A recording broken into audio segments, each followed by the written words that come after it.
I'm Steve Rao, the host of Pod and Roku TV's World Edition.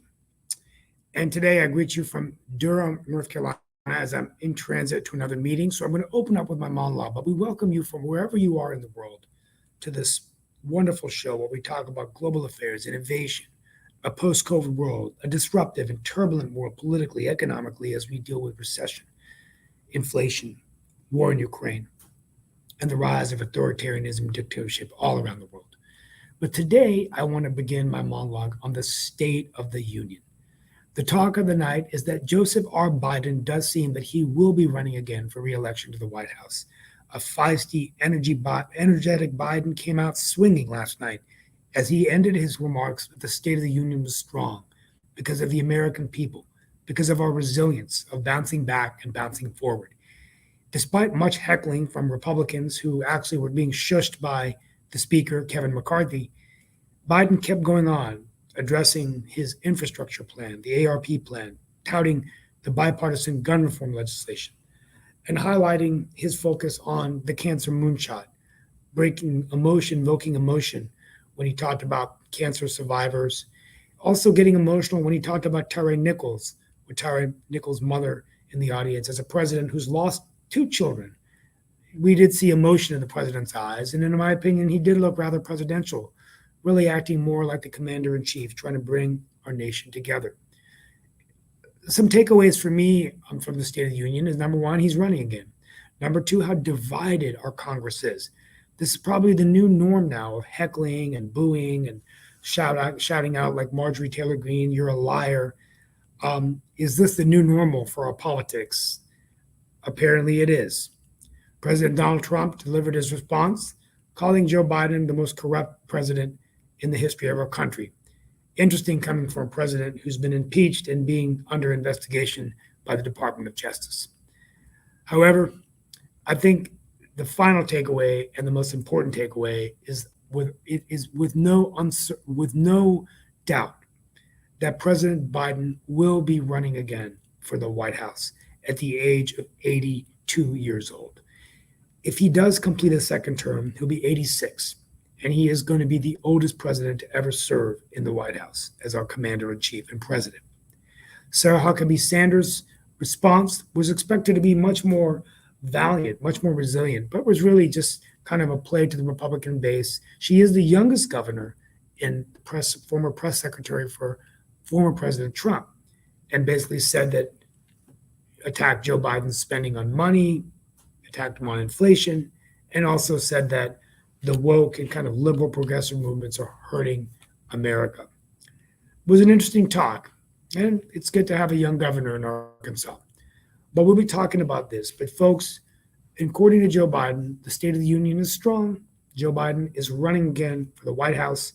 And I tell you, he was as scrappy and as energetic as I have ever seen him, maybe in his 60-year career in Washington. At the age of 51, perhaps it made me go for a run this morning saying, hey, I'm a young 51 years old. So here we go today. Let's get started. Mark Lee, come on out. And I'm going to head out home and then come back on the show. But real quickly, just insights about the State of the Union before we bring in the other guests. No, looking forward to bringing in the other guests. I did not actually watch the State of the Union. Had other things going on. I'm sure that some of our other guests did watch it. I know that actually it was supposed to have a meeting, and the meeting was actually postponed because people were glued to the State of the Union, and they were actually involved with certain HBCU communities and certain other kinds of organizations around the Greensboro and I want to say the Durham area and maybe even some other areas around North Carolina.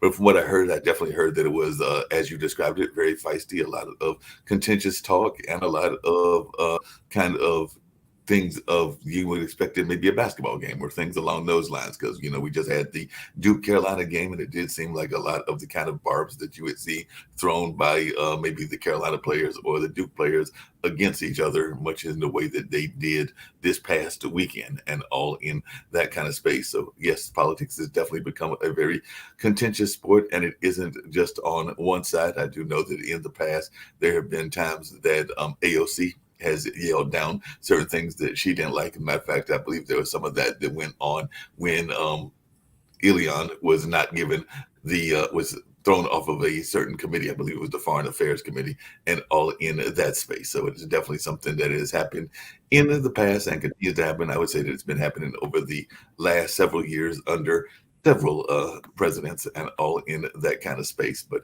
definitely, I did hear him talk about infrastructure, heard him talk about a number of other issues, including things that were going on with police reform and things in that space that I know a lot of people are concerned about. As I've said before on this show, a lot of times people are very much concerned about economics and, of course, what's going on with medical care and things in that space. So in that same line, and if it's all right with you, I'm going to bring along one of our Yeah, main guests. and I'm going Of to course, be we've back. got Yes, other folks and as well, but I'll I be did back want in to about thank 30. I'll Carlin be back in Maddox. about 35 to 40 minutes. Thank you, No guys. problem.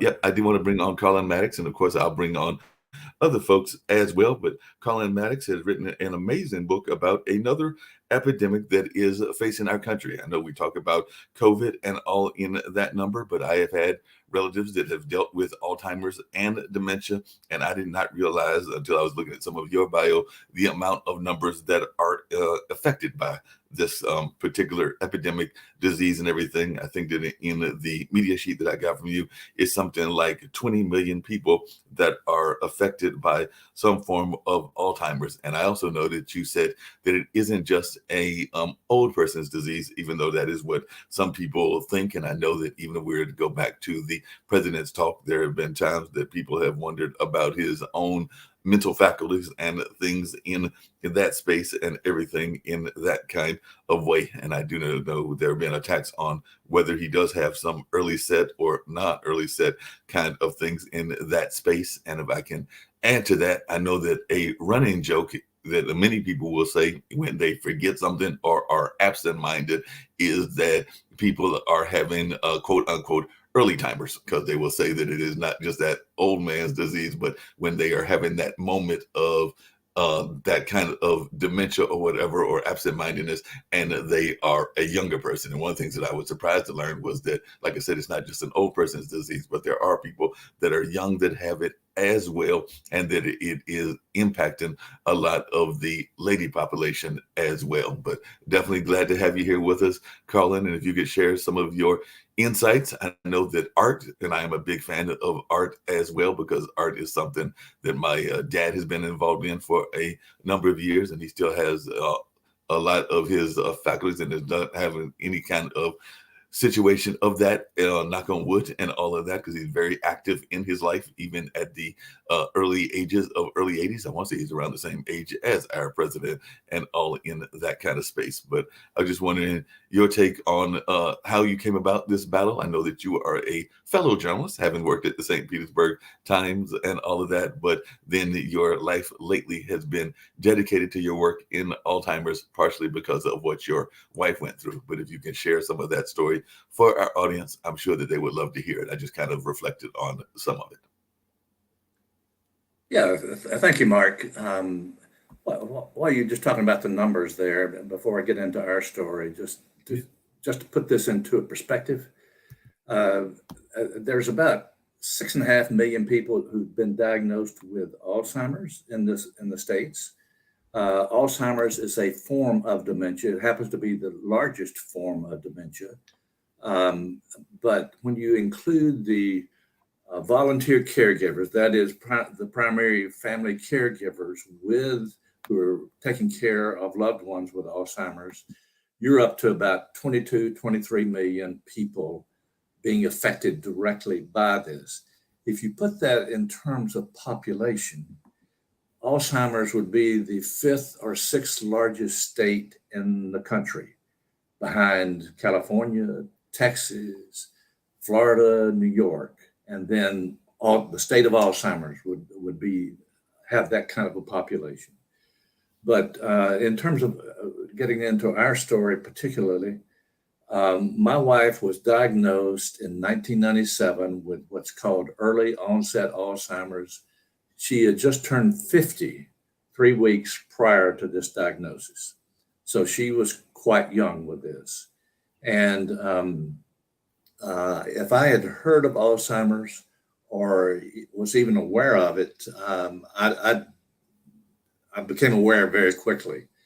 And when we got the diagnosis, it was very hard to deal with. Our world was not turned upside down. Our world imploded before us. The day that we got the diagnosis, we went home, and Martha and I had a good long cry. Martha, just to give a little perspective on Martha, you were talking about politics earlier. She had been on our city council in St. Petersburg back in the mid 80s for 6 years. And the year before that, she ran, before she was diagnosed with Alzheimer's, she ran for an open state in the Florida State Legislature and lost that by 20 votes, which that disappointed us at the time. But afterwards, in hindsight, I was very glad she was not elected. But anyway, when we got this news and we had this long cry, Martha looked straight at me and she said, "I do not want to tell a soul. I don't want to tell my parents. I don't want to tell our children. I certainly don't want to tell our friends." That just gives an indication of how deep the stigma was with mental disability in those days, which I call sort of the dark ages of Alzheimer's. But it's still very much a stigma in many people's minds, and they don't know how to deal with someone who has Alzheimer's or is very, very forgetful, or just whatever the behavior is that comes out of having this disease. So as we talked, there was one person that Martha was willing to talk with, and that was a retired minister who had been good friends with Martha before Martha and I married, but he did marry us and baptized a couple of our kids, and his name was Lacey. And she said, I'm willing to talk to Lacey about this. And so I called Lacey that day, and he came the next day. Lacey was a big hulk of a man. He was like 6'4", 250, 260 pounds. And when he came into the house, Martha and I were on the couch, and he was on a chair opposite us. And we did not beat around the bush. I just said, "Lacey, we've asked you to come here because Martha had been diagnosed with Alzheimer's." And he just slumped in his chair. He shrunk in his chair. And he nodded at me and just wanted to swap places with me, and we did. And put his big arm around Martha, and we all had another cry at that point. And he then said, after we all collected ourselves, he said, "I have a friend up in Kentucky." We were down in Florida. "I have a friend up in Kentucky, a sister, Elaine Prevalet, who's with the Sisters of Loretta community there. And I send a lot of my friends there who are in the midst of one crisis or another. She probably has the best gift of discernment of any person I have met. And I would just encourage you to think about going to visit with her. I don't know what you would come out with, but I suspect it would be very meaningful." And so after Lacey left, Martha and I talked about it, and I got on the telephone and called and arranged a visit for us. And we went up there 3 weeks after Martha had gotten her diagnosis. That would be so her diagnosis was in September of 97. So it'd be in October that we went up to Kentucky to visit with this sister Elaine. And we were there for about a week, and it was just a wonderful week. It was just away from our whole scene, our whole setting, just helping us process as best we could what we had been told. And we did a lot of walking around. They had 800 acres of woods and pasture land and lakes and ponds and the like. And But the time with Sister Elaine was just very meaningful. We didn't do a lot of talking. She let us do most of the talking. And Martha, I certainly grew to be attracted to Sister Elaine, and I think Martha was as well. And there were just several things, several insights she shared with us that were very meaningful to us. I mean, one of the first things she told us, she said, you might want to understand the difference between, excuse me, between being willful and being willing. And I had no idea what she meant. I was owning and running a business magazine here in the Tampa Bay area. That was a very willful proposition, activity. Martha had been into politics. And so neither one of us understood what she meant. She pointed us to a book and to look at, and I read that, and I still didn't understand what she was talking about. I'm sorry, got a little cough here. So that got us to thinking, what was she meaning? Well, I began to realize much of my life I'd been very stubborn, and Martha had been very stubborn, but we didn't come to any kind of full realization of that. I mean, most of the situations where we were up against a wall in something in our lives together, we just oftentimes just lowered our head and bulled our way through it, or somehow we came to some resolution of whatever that problem was. But we were up against a problem that we did not see a way through and did not see a resolution to. I mean, just if anybody is familiar with Alzheimer's, they know that it is so to date is an incurable disease. And there have been a lot of attempts at trying to find a cure, a medical cure, but so far it's been unsuccessful. There's been some improvement on helping to delay the onset of the symptoms, but not to actually cure the disease or even to manage it to any great degree. No, and Carl, along those same lines, I definitely want to bring in some of my other panelists and everything. I was just wondering, how are we doing? Because I know one of the things that Nick, one of the founders of this network, talks about is education. And I kind of alluded to it earlier, but how do you feel that we are doing in the sense of education and even educating people about how to deal with it? Should they have to face Alzheimer's and all in that kind of style of what's going on and everything? Because the education system starts hopefully at a very young age, but it goes all the way for some people up to college, but definitely through all of the grade school. And I was just wondering, do you think that we're doing enough to make sure that kids and others are educated with what to do? Because I know a lot of times people, when there are Alzheimer's patients or Alzheimer's in their family or even dementia, they don't always know what to do. And I know that sometimes people will have visits from relatives that are not there in the sense of who they're talking to and things of that nature. Because I know that I definitely had a great aunt that went through that. And sometimes they won't even recognize some of the own people in their own family, but they might have memories pulled back from past folks that were around and all in that space. So, and I know that one of the things that you showed on your media kit was a art picture that was done, and it looked like you were thinking that that was a self-portrait. So I do know that art has also played an important role in the way that you and Martha dealt with this. But I'd love to hear your own thoughts and reflections. And Lee and others may have questions as well. And then, of course, we'll get to other things around the world.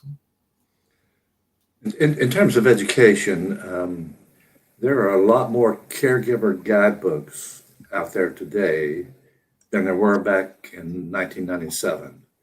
I think the sort of the granddaddy of the guidebooks, which was around then, is called the 36-hour day, and it's been updated through the years, as I understand. I haven't read it recently, so that would be one place to go. You obviously need to get to a neurologist and not just to a general practitioner in terms of understanding what to do. And oftentimes the neurologist may or may not know of a good support group for the caregiver as well as for the one who's been diagnosed. I asked our neurologist back then if he knew of one. He said, I know of one, but I would encourage you that it might not be healthy for you, because most of them are dealing at a very late stage of this disease, and it may depress you more than it would be of value to you. But the Alzheimer's Association and something called Us Against Alzheimer's are very good resources to get to find out local chapters and to see about local support groups. I know there's a hospital here in St. Petersburg that has a very strong support group and outreach with Alzheimer's and dementia. So there may be a hospital in their area. I mean, but one of the things I did, I just started reading.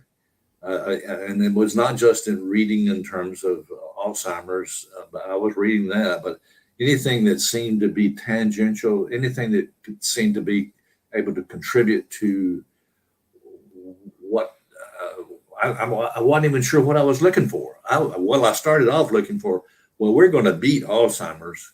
I want to find out how we can beat Alzheimer's, but I got beat down by that process pretty quick. But nonetheless, many of the books that I read and gave me some valuable insights. One of the things I did, I guess I don't know why I did, but I do know why I did.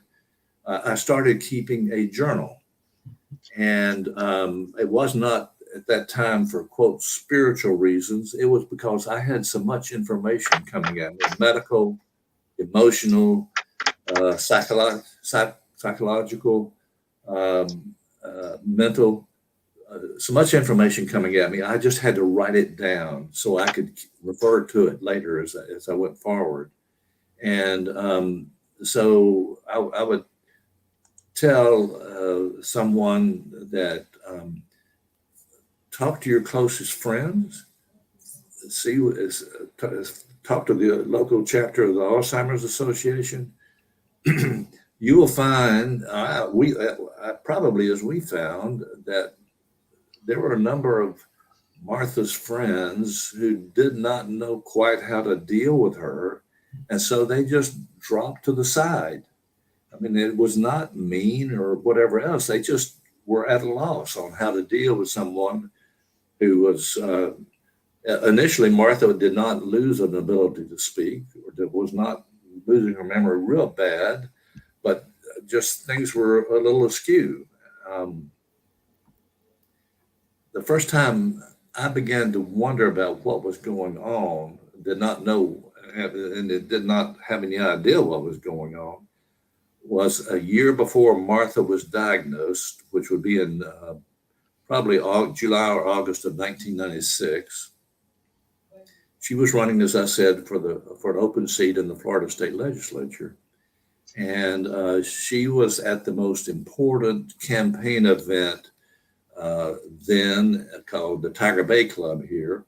And she was one of the 4 candidates who were there speaking.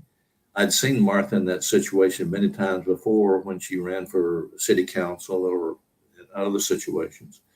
And she had always been very cool, calm, and collected, had her answers, could be able to respond directly and the like. On this day, Mark, she had to ask for every question to be repeated. And then when she responded to the question, her answers were just askew 10 to 15 degrees off. Did not make sense to me. Most of them did not. We got home and I asked Martha, I said, what was going on, Martha? And she didn't know what I was talking about. She said, well, I thought everything went fine. and that was probably the most significant reason why she lost the race, because of that day.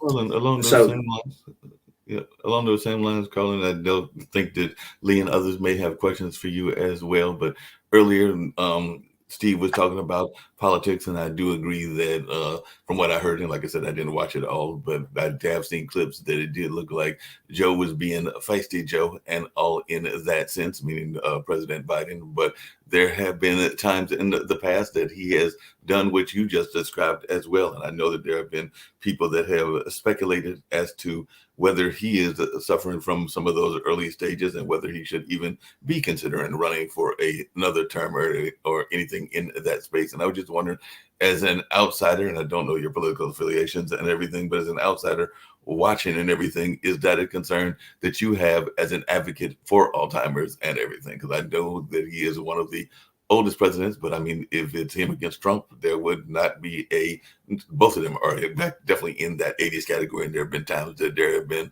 folks that have wondered about even the mental stability and mental faculties of former President Trump as well. But I'm just wondering your reflections on this and even the political aspect of it when you have heard these kind of things thrown, and sometimes they might be thrown as political barbs, and but there are also things that are going on. We all know that President Biden has a stutter, and that can add to what goes on as well. But I'm just wondering your take on those kind of aspects. Well, someone who is this distant from the president or former President Trump,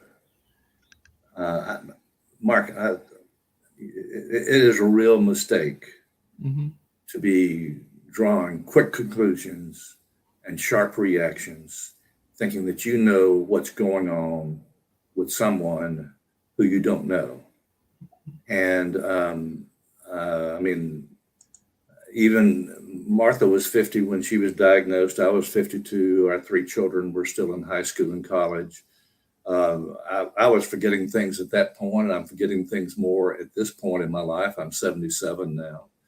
I mean, I'm not trying to dance around your question, but it's a real mistake to start trying to draw conclusions just from what you're seeing on TV and the like. And I'll just leave it at that.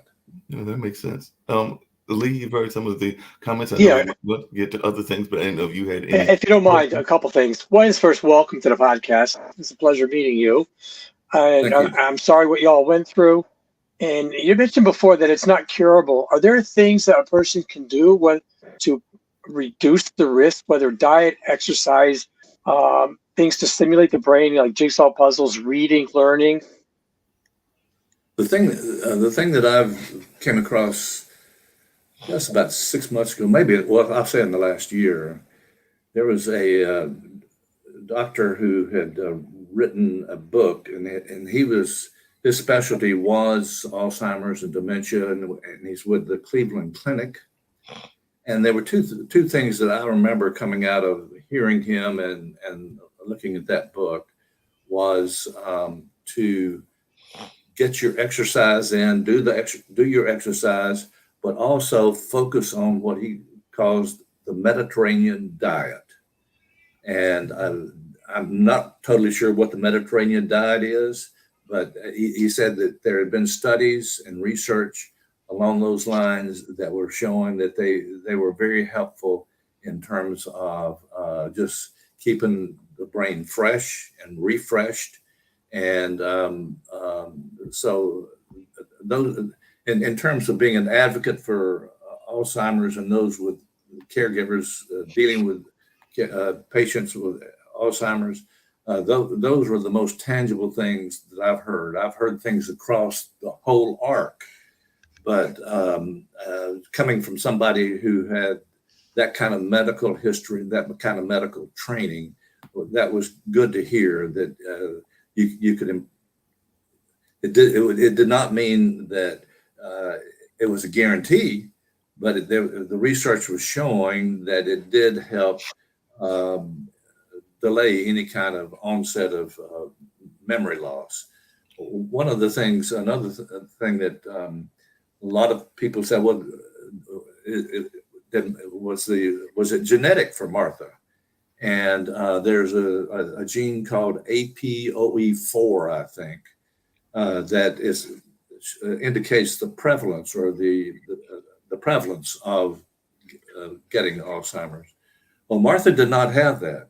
She was diagnosed, or just they checked that, and she did not have that. So genetics is also not a guarantee that you will come down with something like Alzheimer's. So I hope that gives you a response. Those are things we could talk about a lot of things, but Hey, Colin, along those same lines, I know that some people have, and I kind of alluded to it earlier, have seen their parents and or their grandparents or other relatives that have faced Alzheimer's that have, talked to the folks that have passed on, talked to folks that are not around. And one of the advices that I have always heard was, not to challenge that. If they are having a whole conversation with maybe a grandparent that has passed on, or even relatives that have gone on or are remembering you from another age and things of that space, not to challenge it, but to kind of roll with it. And I was just wondering your advice for those that are facing folks that have Alzheimer's or any of the other forms of dementia. Because like I said, that is one of the things that I remember being told was that, they might say that they are, still talking to their mother, and maybe the mother has gone 5 or 10 or even 15 or 20 years ago, and everything in that space, and there's nobody else in the room. But one of the advice that I was always heard was don't challenge that and everything. But I was just wondering your take on it. I basically would agree with that, Mark. It took me a while to figure that out because Martha would make some statements that I knew were just wrong, flat wrong, and I would try to correct her. And we would get tangled up in an argument. And I finally began to understand that I needed to step into Martha's world. She was in a different world from me. And I just needed to learn how to step into that world. But I think of when our middle child, Rachel, talked to me one time. She said, Daddy, I'm not connecting with Mommy. I can't have these conversations with her and whatever else. And I don't remember telling Rachel this. She reminded me that I told her this some years later. I said, well, Rachel, you just need to step into your mother's world. And as you describe it, roll with it and just go with the flow in terms of wherever Martha wanted to go with it. Do that. And just don't be concerned, and just know that is a behavior that you just got to recognize and try to. The whole point is to try to de-stress situations as much as you can for yourself, as well as for, in my case, for Martha, for my wife. And that was a very good insights that I began to develop over time. You got any questions?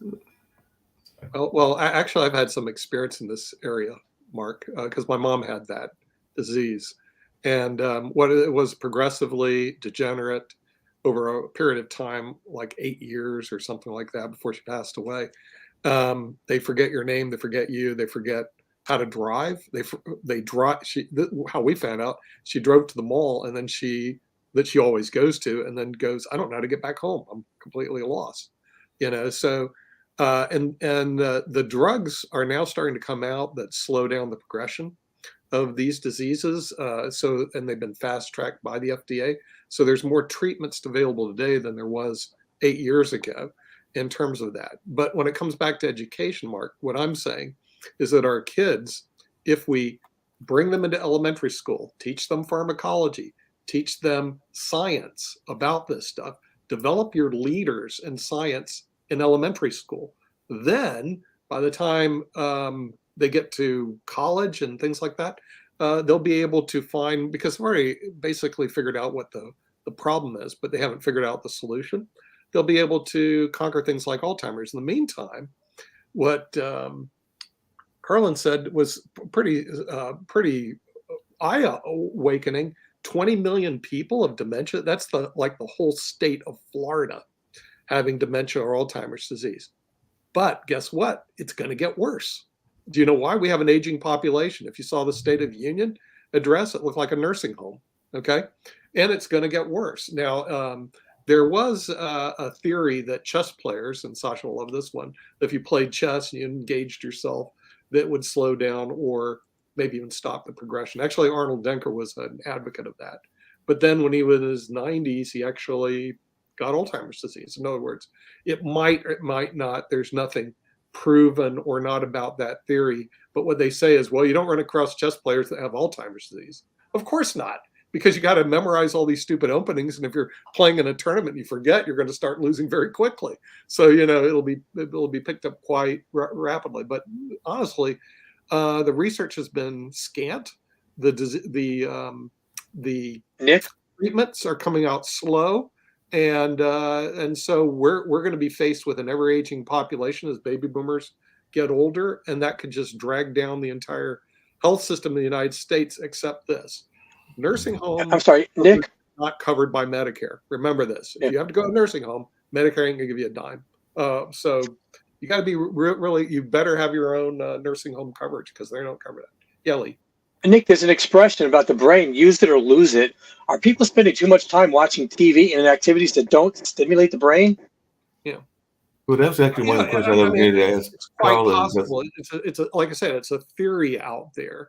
At least That's one of the it's questions I was going to ask trustworthy. Carlin, because I know that Carlin, Maybe to encourage people like I to alluded exercise. to earlier, he had talked about the art and the importance of painting to his wife and everything. So before we get to some other world issues and everything, because I did say we were going to do that, I was expecting Steve back. But before we get to that, Carlin, can you talk about the importance of your wife being engaged and being engaged? I know one of the things she was engaged in was artwork, but I don't know what other kind of way she was staying active in order to hopefully slow the progression of the disease. Like you said, it is one that doesn't have really a cure and all, but it does seem like the artwork was something that relieved it to some degree.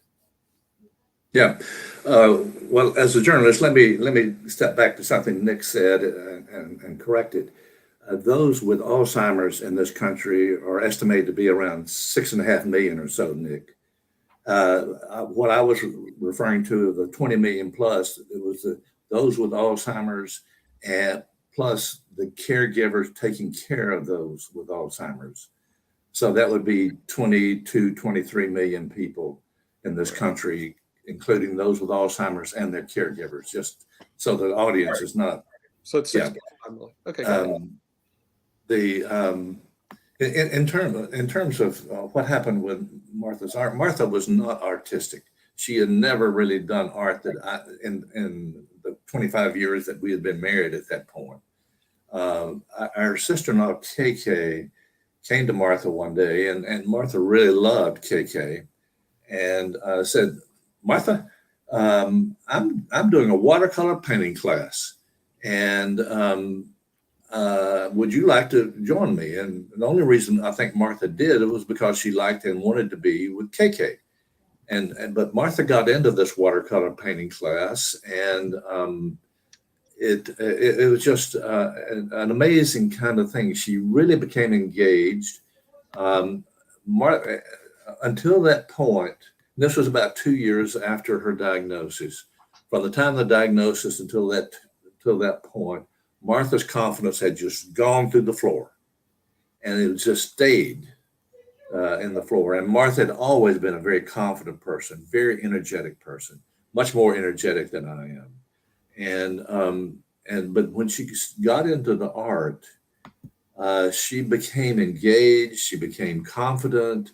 Her teacher displayed some of Martha's art out on St. Petersburg Beach. KK and Martha had their own art show at KK's house with family and friends coming over and oohing and awing, and that was just helping Martha's confidence immensely. And that was just a wonderful sight to behold. And her interest in art, I mean, the distinctive thing about Martha's art was that the coloration of it. Her teacher came to me one day and said, "Carlin, I do not know where this coloration is coming from. I cannot teach that. It cannot be taught." And it was just an amazing thing. You can find that on my website, find some of the artwork on my website, www.carlinmaddux, CarlenMaddux.com, under About. I think that's where it is, and see some of the art.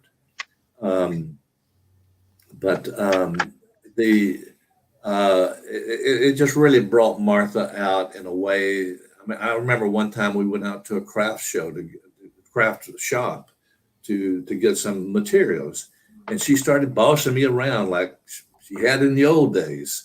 And it was just great to feel that and to see that, and to telling me, I need this and I need that and whatever. And that was just a wonderful experience.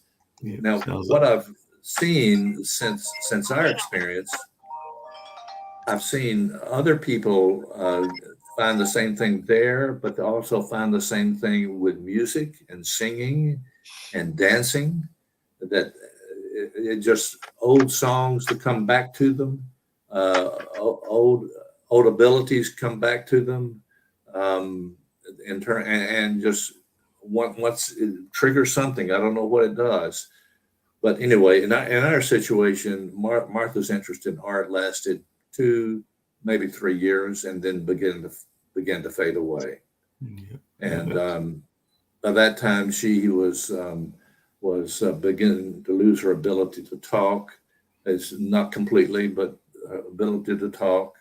Her memory was fading pretty significantly. But that was just a wonderful phase that we went through with this. I'm sorry, Carla, when you say your memory, there's short-term and long-term, or one versus more than the other?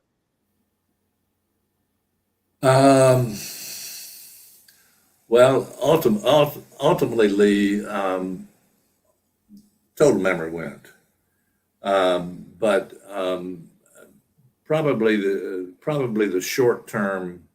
I mean, she remembered who I was. She remembered the children, remembered her parents and the like. But just in terms of what we did yesterday, was just an escape from her. I know that one of the tests that the neurologist put Martha through before she was as she was being diagnosed was to ask her, "Who's the president of the United States? I want you to start with 100, subtract by 7, and go all the way down as far as you can, 193, 86, and the like." And she didn't get very far with that. So I think most of the things I read say that the short-term memory goes more quickly than the longer-term memory recesses do. Appreciate that, Carlin. Thank you. Like I said, definitely want to get to some of the other things. I actually want to ask Sasha, as we pivot a little bit to what's going on in Ukraine and Russia. I did see that Zelensky was holding talks with the United Kingdom Prime Minister amid those fresh Russian assaults, and there is some speculation as to what's going on with those assaults. And actually, Putin has been implicated in another incident, but that's from back in a few years back. But it looks like he's been implicated totally in the 2014 downing of that Malaysian passenger jet that had killed 298 people. So it looks like he was definitely said that he was involved in that kind of horrible action as well. But I just wanted your take on some of the things that have been taking place there in Ukraine and all in that space, because those are the two things that I did see, in addition to a Russian nationalist mercenary, Igor Menkachev, dying after being shot at close range. So it does look like one of those Russian nationalists has been taken out as well. But that was some of the things that I was seeing in the world news from the Ukrainian standpoint. There is actually something in the drug world that involves New Zealand, and I may get to that or may not, but I was just wondering your take on what's taking place there in Russia. So, Sasha, it's on you.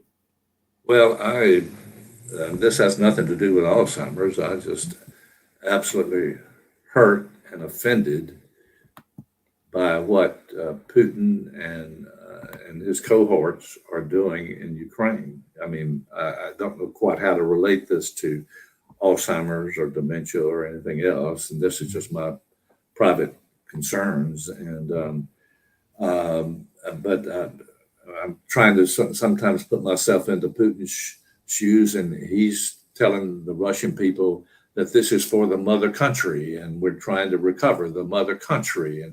But from my perspective, and I think many of our perspectives, it's just an abysmal, just horrible kind of thing that's going on there. And the sooner that it can be resolved, the better. But I'm afraid we're just digging a deeper hole. I don't know if that's going the direction that you're wanting to take No, I this. was actually asking Sasha, and I didn't know if Sasha had any comments on the things that I was referring to and everything in the sense of that Russian nationalists, as well as Putin recently being implicated in that Malaysian passenger jet that took place back in 2014. So, Sasha, any news or thoughts that you have about the current actions that are taking place there in Ukraine, as the Ukrainians are definitely being valiant in their fight back against Russia? No, it's an amazing thing in terms of the size of the country, comparing the size of the countries, and apparently the difference in military preparation between the two countries. It looks to me, as an outside observer, is just to be an amazing kind of thing that's going on with the Ukrainians, and with all the losses that they have, with all the destruction that's going on in their country.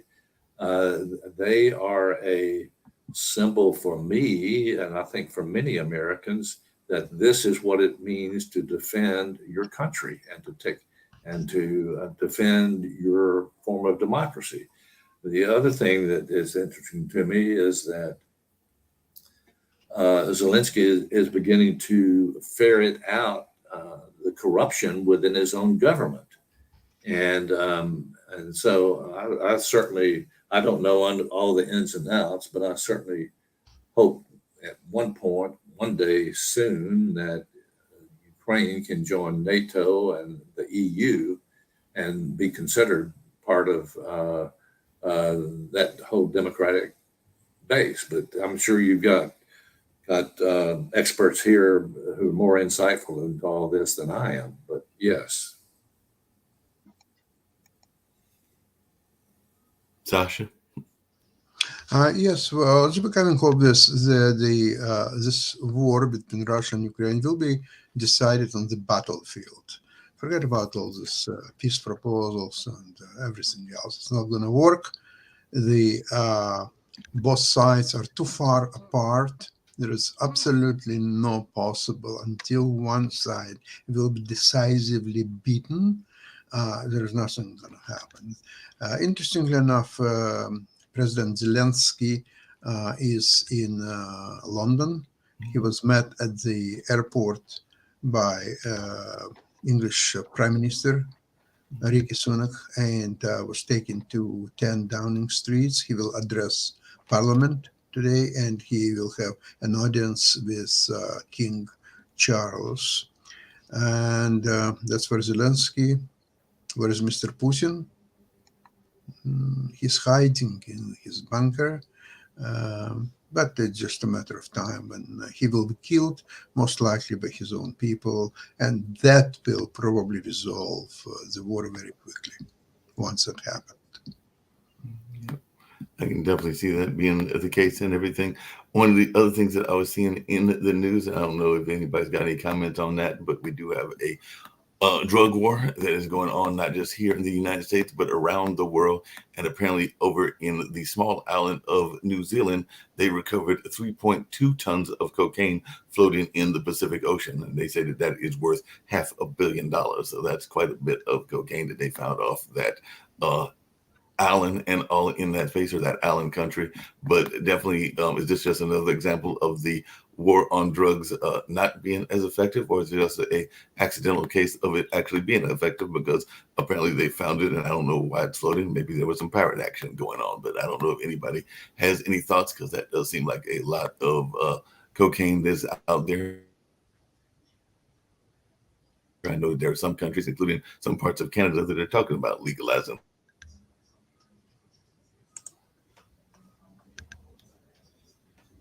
Well, who knew it floats, right? Mark, are you frozen?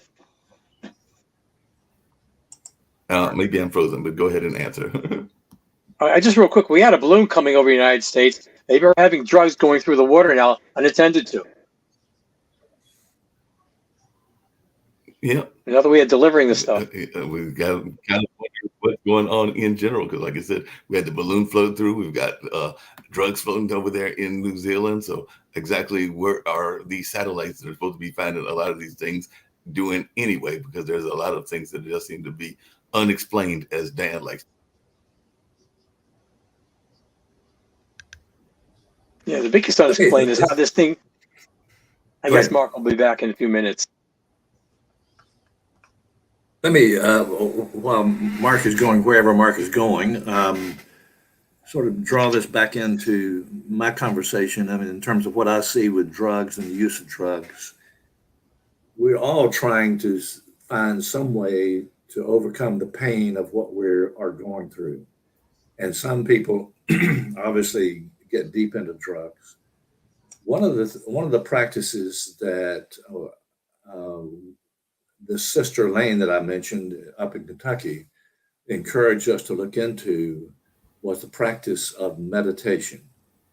And that, and I began to discover that a disease like Alzheimer's, as well as many, many crises, have some basic spiritual component to them, and emotional component, and we're trying to, the whole sense is, how do I get rid of the pain of all this? And if you go through 17 years of living with Alzheimer's, you begin to realize there's a lot of pain and a lot of toing and froing and tug of war and whatever else.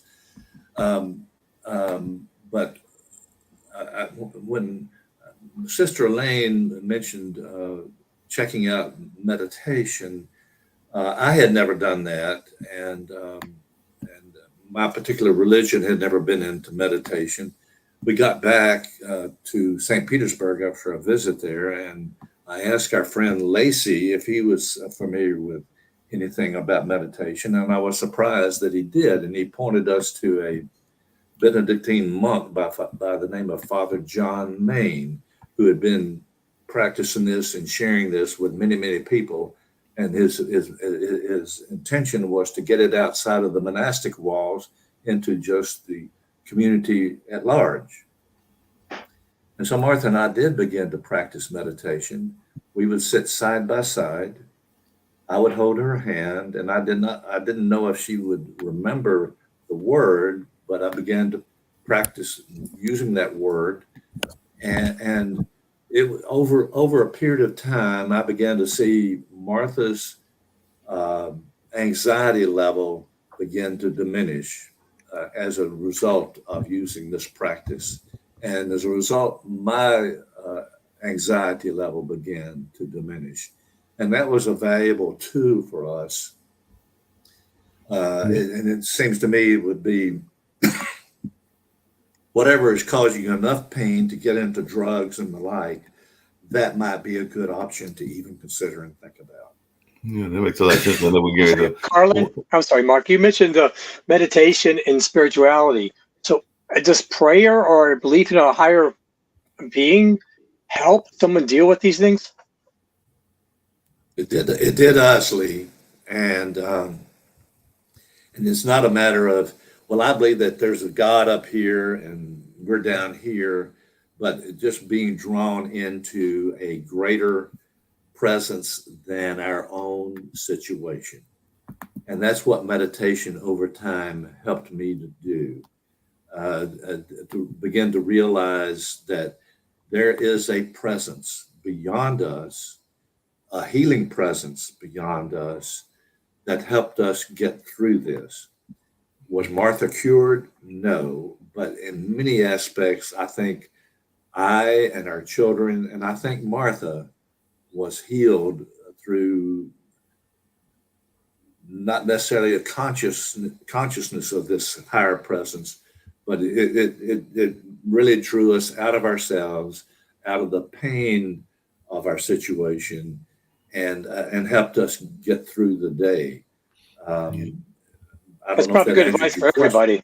Yeah, that's very great advice for everybody. And I know we're getting ready to close out, but I was just going to bring up two other quick news stories, or three actually, just in passing, and we can talk about them on tomorrow. But it does look like Kim Jong-un is putting his daughter front and center during those lavish military events that they do. And there are a lot of speculation that she may be the one that is going to succeed, and that there may be a succession happening sooner versus later, because I know that there was some question as to where he was, but then he did appear for this military activity that they do on a regular basis. But there is some speculation that she's going to be the one to take over in that space. And a Missouri man who killed four despite his innocent claims was executed, and all in that kind of way. So I know that Missouri had been in the news because of that.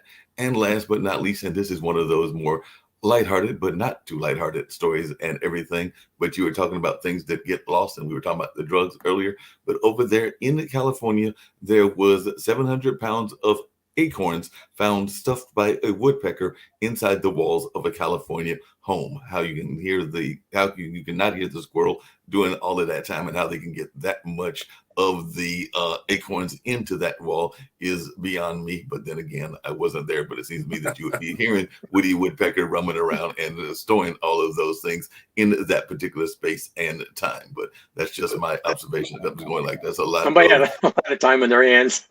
Yeah, Amazing. exactly. Uh-huh.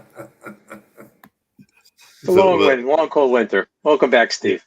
Yeah, welcome back, Steve, and we'll give you the closeout and everything. We've had a very interesting and enlightening conversation, mostly around Alzheimer's. We did get to a few other issues as well, but definitely we learned a lot from Carlin, and definitely it was an insightful conversation. But I know that you usually do the opening and the closeout, so I'll turn it to you for the I closeout. want to thank Carl. Sorry, I was in transit today, but thank you for being with us and sharing your stories. And we want to do whatever we can on the show to provide support mechanisms and networks for Alzheimer's and these terrible diseases. So whatever we can do to support that. My main closeout is we're going to be talking, this tomorrow a little bit more about the State of the Union, diving into, pretty clear now Joe Biden will run again for the White House. And what does that mean for what I do believe will be a Trump-Biden rematch in 2024. I am confident that he will win the nomination for the Republican Party, and I think it'll be Donald Trump and Joe again, an 80-year-old running against a 78-year-old for the White House. So the polling does have Trump. I know the Republicans are going to be happy, but the recent polling does show Joe Biden winning again, re-election against Trump. Although we have to go see whether the economy would factor in. But is it right for heckling and stuff during a president, regardless of who's in the White House, a Democrat or Republican? Definitely a new period of American politics where disruption, rancor, and just anger and division is across all political spectrums. But we'll be talking about the president's address tomorrow, and we want to thank you all for being with us today on Pod and Roku TV. We'll be back tomorrow for another edition. Thank you all. Be safe wherever you are. And we'll be talking about the State of the Union tomorrow. Thank you. Sounds great. And if Colin wants to stick around after this lovely outro banner, we can definitely have some after conversation and all. But definitely there is great programming that is continuing on the network. I know that our show around the metaverse will be actually airing later on today at 6. It sometimes is there on Tuesdays, but it's actually moving to Wednesday. So that'll be going on. And Grant McGaw will be doing his Follow the Brand show at 7. And there are a number of other great shows that are coming your way as well, including, of course, Sasha's Modern Investment, which will be coming our way at 1 o'clock. So definitely look forward to that. And there are great programs that are right here on Pod TV, podtv.tv. And of course, you can find it on Pod TV Live on your Roku channels and all in that way. But there are various ways that you can catch it. But right now, we're getting ready to get on out of here, as Steve said. And we'll be back here on tomorrow on Thursday. But hope everybody's going to have a great day and a productive day. But right now, let's get on out of here. Y'all good.